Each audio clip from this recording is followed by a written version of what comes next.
as per the postmortem report, is death by strangulation. But there's also quite a bit of evidence of torture on his body. There are trauma on the head consistent with being hit by a blunt object. There are burns on his body. There is evidence of, torture on his toes and his nails.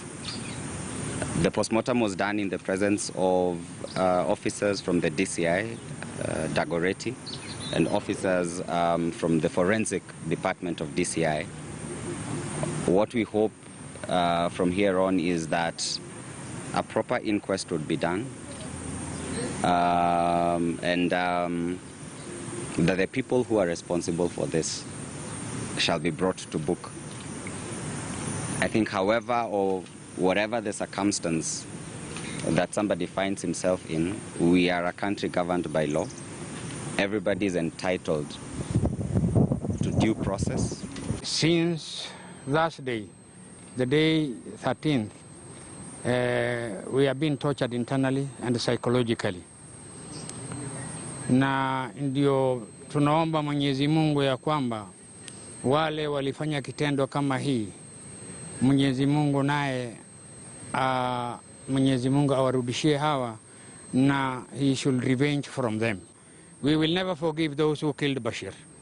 And we expect God will punish them as quickly as possible. We are praying day and night, and God will accept our prayers. We have prayers, it will be prayed at funeral prayers will be at Masjidul Salam in South Sea. And then after that one, we will take the body to Langata Muslim Cemetery. That is where we are going, is around Sakumi. That is when we are going to bury him, and we hope for your prayers. Still on that murder mystery, the Federal Bureau of Investigations has joined investigations into the disappearance and murder of businessman Bashir Mohammed. The probe is now a multi-agency operation involving the FBI, DCI and the Homicide Department.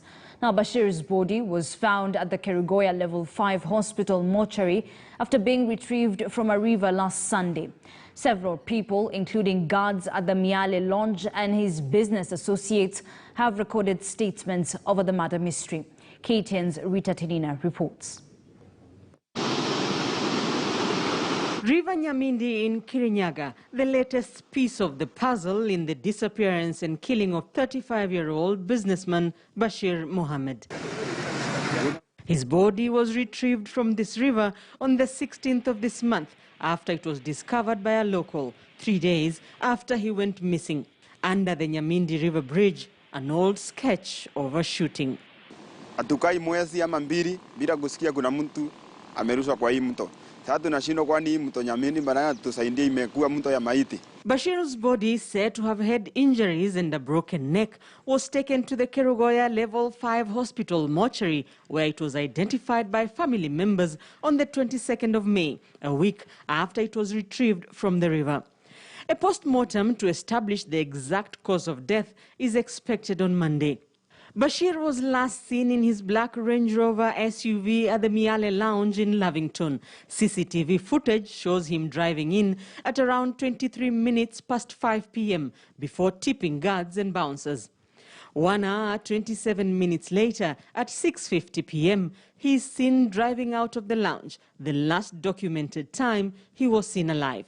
His car was on the 20th of May discovered in Kibiku, Ngong, burnt and reduced to a shell 7 days after he went missing. A construction engineer, Bashir Mohammed, was the proprietor of Infinity Developers, which has been undertaking construction projects. He was a very straightforward businessman. In terms of conflict, none whatsoever. None whatsoever. Mr. Bashir was the kind of person who was very amiable, and even in his businesses, when there was an issue of competition, and particularly when it is somebody who he actually knows, who he is actually competing on to get the same award, often he's opted to go the joint venture route. So they have come together and done the project together. The latest projects include the Uhuru Market in Kisumu. Mr. Bashir has a couple of projects ongoing in Lavington and in Kileleshwa. These are multi-user kind of developments where they're both residential and commercial.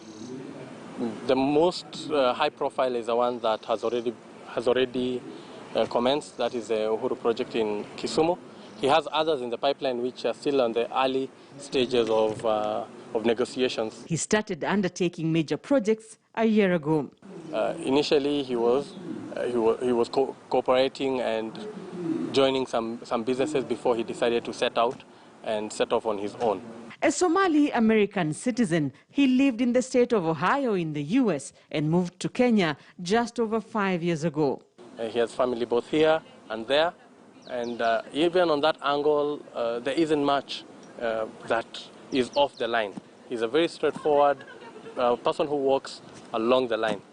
Several people, including guards at the Miale Lounge and his business partners, have recorded statements at the Kabete police station. Miale Lounge, where he was last seen alive, Kibiku, where his car was discovered, Nyamindi River, where his body was retrieved from, and the Kerugoya Level 5 hospital mortuary are some of the pieces of the puzzle that investigators will be trying to piece together as they try to establish who took Bashir's life away and why.